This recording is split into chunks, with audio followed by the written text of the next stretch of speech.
New revelations are emerging about the anti-Islam Norwegian man who killed 76 people in a bomb and gun attack last week. Behring Breivik has reportedly emailed leaders of right-wing extremists in Britain just an hour before carrying out the massacre in the capital, Oslo, and a nearby island. In the email, he told the British National and English Defence League that Europe would be, quote, overwhelmed by Islam. The terrorist called the participants, or rather the recipients of his email, Western European patriots, and urged them to forward the message to everyone they knew. Breivik is now in custody awaiting trial. Under Norwegian law, he'll be sentenced to a maximum of 21 years in jail. That is if convicted.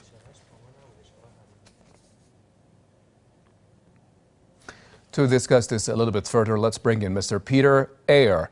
He is a Middle East consultant who's joining us via Skype from London. Thank you very much, sir, to join our broadcast. Why do you think the European intelligence system failed to detect the far-right extremist threat? And do you think they will be able to prevent a repeat of Norway's terror attacks?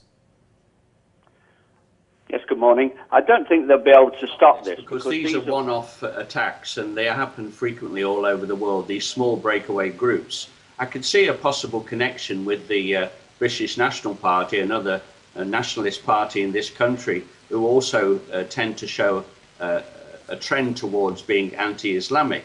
But in this case, I think this is a diversionary tactic. There's no question at all that this man was a very devout Christian Zionist with strong links to Israel, and he'd visited there several times.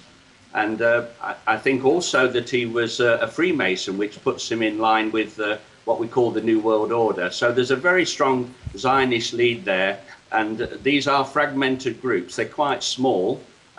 Even if there is a connection in the UK, they would be under great pressure to allow this to come out, because many times they try and break up these groups. The government try and close them down. So this would be very sensitive for them. They may support it, but they wouldn't declare it openly.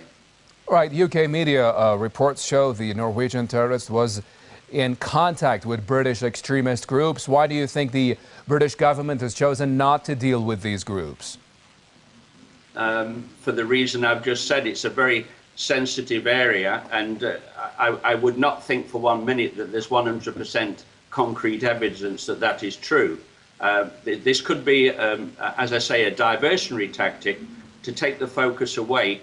At the end of the day, this is showing a clear sign that it could be a false flag. There's so many incidents that took place prior to this event and during the event that really do not make sense. And we see this many times in other false flags. I'm not saying 100% it was a false flag, but it's certainly showing a sign of being an inside job with Zionist interference. Middle East consultant in London, Peter Eyre. Thank you.